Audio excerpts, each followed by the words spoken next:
Dialog malam hari ini ibaratnya gelaran karpet merah untuk mendudukkan permasalahan ini. Saya suka sekali dengan tema ini karena ada sangkut pautnya ke sejarah, ke partai politik, dan pastinya apa di balik pernyataan tersebut. Kenapa ketika Prabowo Subianto menyentil soal Bung Karno adalah milik rakyat Indonesia bukan satu partai, yang bersuara adalah PDIP meskipun tidak disebutkan partainya, pemirsa. Mari kita bahas di Apa Kabar Indonesia Malam, pengamat politik kita, Mas Agung Baskoro. Assalamualaikum warahmatullahi wabarakatuh. Mas. Salam warahmatullahi wabarakatuh. Dua elit politik kita mewakili partai politik yang saat ini bersuara dan ditanggapi tiada lain kalau bukan dari Gerindra, ada Bang Daniel, dan dari PDIP, Bang Basarah. Assalamualaikum warahmatullahi wabarakatuh, Bapak-Bapak. Waalaikumsalam. Ya. Selamat malam, Caca. Saya mau ganti switch dulu aturannya. Harusnya saya bertanya kepada Bang Daniel, tapi saya ingin bertanya kepada Bang Hasto terlebih dahulu. Bang, Basarah. Pak Prabowo tidak Basarah menyebut PDIP, tapi kenapa langsung ditanggapi Bang Basarah tidak menyebut PDIP, tapi kenapa kemudian Pak Hasto langsung memberikan tanggapan, kenapa kemudian disinggung? Apakah ini menegaskan PDIP sadar bahwa partai politik yang mengklaim Bung Karno adalah PDIP? Boleh dijelaskan, Bang Basarah. Terima kasih, Caca. Sebelum saya menjawab pertanyaan Anda, saya ingin memberikan background lebih dahulu. Pertama, saya mengutip pernyataan Wakil Ketua Umum Gerindra, Bung Habibur Rahman, berkali-kali dalam setiap kesempatan yang sama, dialog di televisi dan lain sebagainya.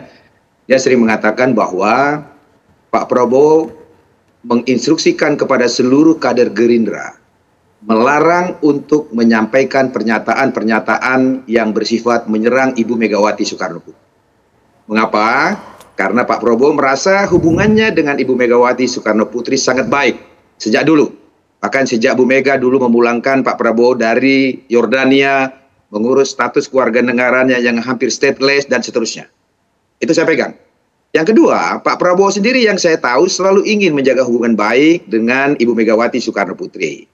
Jadi oleh karena itu pernyataan terakhir yang menjadi diskusi kita hari ini, saya tidak merasa ditujukan untuk menyentil PDI Perjuangan.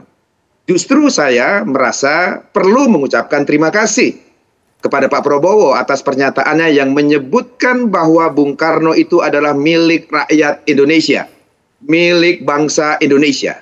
Kenapa kami perlu mengucapkan terima kasih?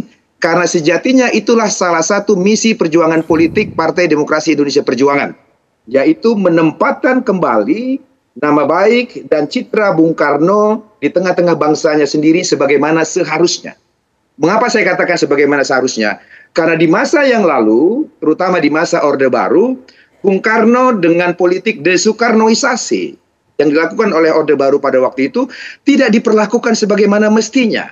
Sebagai seorang pejuang kemerdekaan bangsa Indonesia, seorang proklamator bangsa Indonesia, penggali Pancasila, Presiden pertama Republik Indonesia. Tidak diterima oleh Bung Karno. Bahkan kalau Anda tahu, Caca, gelar pahlawan nasional bagi Bung Karno itu baru diterima tahun 2012 yang lalu. Bayangkan, ia wafat 1970.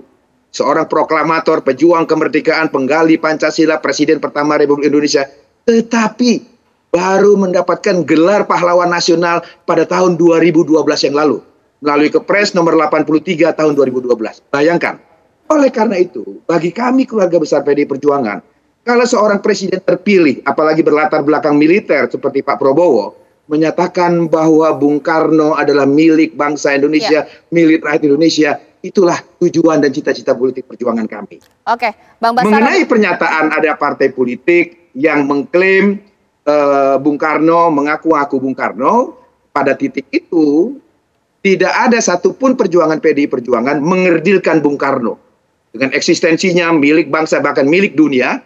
Karena dengan Konferensi Asia Afrika Bung Karno diakui di berbagai dunia, banyak negara-negara yang menggunakan nama jalan di kota mereka dengan jalan Ahmed Soekarno seperti di Mesir, di Pakistan, di Aljazair ada patung Soekarno dan sebagainya. Jadi tidak mungkin, Caca, PDI Perjuangan mengkerdilkan Bung Karno hanya menjadi milik partai politik, bahkan bukan milik kelompok atau golongan. Bung Karno adalah milik bangsa Indonesia, milik rakyat Indonesia. Begitu, Caca. Ditahan dulu, Bang Basarah. Sekarang saya lempar langsung ke Bang Daniel. Alih-alih tersindir, malah berterima kasih bahwa semacam penegasan pengakuan terhadap Bung Karno. Bang Daniel, ini sindiran halus tidak dengan pernyataan Pak Prabowo? Tidak ada sindiran sama sekali dalam pernyataan Pak Prabowo tersebut. Sejak awal Pak Prabowo selalu menempatkan Bung Karno sebagai bapak bangsa. Bahkan salah satu idola utama Pak Prabowo itu adalah Bung Karno. Bahkan ada satu dialog yang menarik antara Pak Prabowo dengan almarhum Pak Mitro, ayahnya Pak Prabowo. Pak Prabowo pernah tanya kepada Pak Mitro, apa salah satu penyesalan dalam hidup Pak Mitro selama ini? Ketika itu ditanya oleh Pak Prabowo. Pak Mitro jawab bahwasannya salah satu penyesalan Pak Mitro itu adalah menolak ketika diajak Bung Karno untuk kembali masuk kabinet. Kenapa? Karena Pak Mitro menganggap padahal beliau punya kesempatan untuk bisa mengawal pemerintahan Pak Karno pada saat itu. Namun ketika beliau tidak masuk di kabinet, beliau tidak punya kesempatan itu.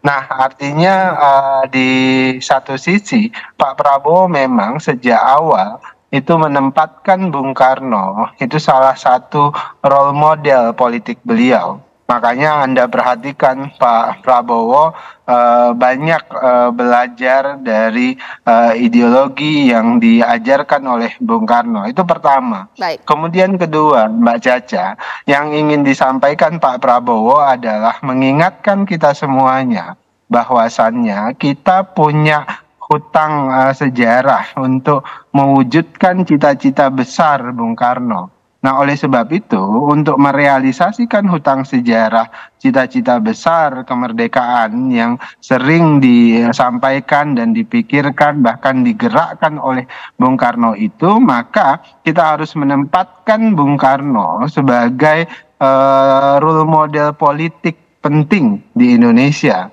Dan tidak bisa diklaim oleh satu dua kelompok. Itu yang ingin diingatkan oleh Pak Prabowo. Tidak ada maksud sama sekali untuk menyindir siapapun, kelompok manapun, partai politik manapun.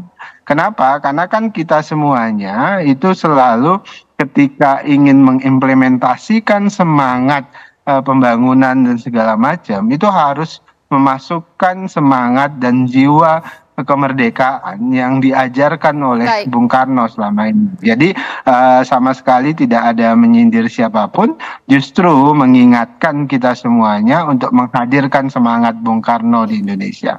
Baik, Mas Agung boleh ditanggapi. Kalau kita memberikan kesimpulan secara satu kalimat, tidak ada yang tersindir, tidak ada yang menyindir, selesai kita di sini. Tapi sebentar, kayaknya hubungan ini makin lama makin gerah karena perang pernyataan saling saut menyautan saja dalam politik pasti ada artinya. Pertama kita lihat konteks dulu ketika Pak Prabowo berpidato itu di Rakornas PAN, ya. Dan yang menarik dari 42 menit pidato itu ada penggalan 2,5 menit bahwa Prabowo itu di-endorse oleh para presiden, termasuk di situ Soekarno. Nah, di poin Soekarno ini agak lama penjelasannya, sampai pada satu titik menekankan bahwa Bung Karno bukan milik satu partai. Artinya teks di situ sangat jelas dari konteks yang kita lihat bahwa Pak Prabowo pidato di depan salah satu anggota koalisinya namanya PAN, tapi teksnya di situ sangat jelas bahwa Bung Karno bukan hanya milik satu partai, tapi milik seluruh rakyat Indonesia. Bahkan Bang Basara tadi menyampaikan milik dunia seperti itu. Jadi saya melihat ini sahut menyahut ini istilahnya berlangsung karena memang ada tepukan dari PDIP yang memang dalam tanda petik melalui Ganjar memilih untuk beroposisi. Dan kemudian bagi Pak Prabowo itu sebuah cinta yang tak berbalas ya. Cinta tak terbalas lah. Cinta bertepuk sebelah tangan. Beliau mungkin agak kecewa ketika pidato itu menyampaikan sampai pada satu momen menekankan bahwa ya Bung Karno milik semua. Seperti itu. Kita tidak bisa menyimpulkan karena nanti akan memberikan kesimpulan dan juga jawabannya pasti narasumber saya sesaat lagi bahwa bisa jadi kata Mas Agung di sini bahwa ini ada hubungannya ketika PDIP menyatakan menjadi oposisi lewat Ganjar. Padahal tadi Bang Basara mengatakan katanya lewat Habibur Rahman Pak Prabowo melarang kader untuk menyerang Ibu Megawati. Lah kok gini? Sesaat lagi.